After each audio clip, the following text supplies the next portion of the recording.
Pourquoi est-ce que des personnes qui consomment plus de fruits et légumes pendant 2-3 semaines constatent une amélioration dans leur humeur? Voici la réponse. Ce qui se passe dans notre intestin a une influence sur notre mental, et vice-versa. D'ailleurs, les personnes atteintes de troubles digestifs ont plus de risques de développer une dépression.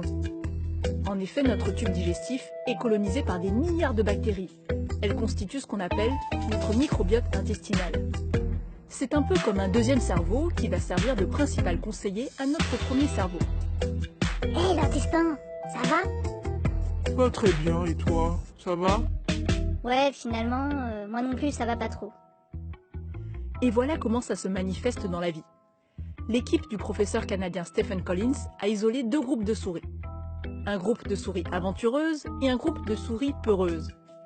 En transplantant le microbiote du premier groupe sur le deuxième, et vice-versa, l'équipe remarque que les comportements se sont totalement inversés.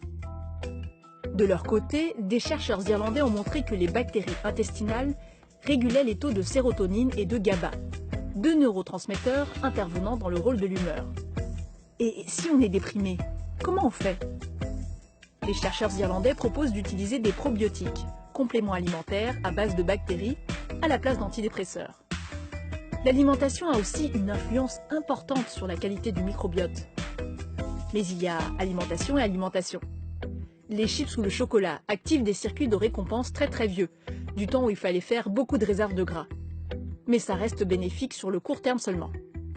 Le régime méditerranéen, riche en fruits, légumes et oméga 3, est lui bénéfique sur le long terme.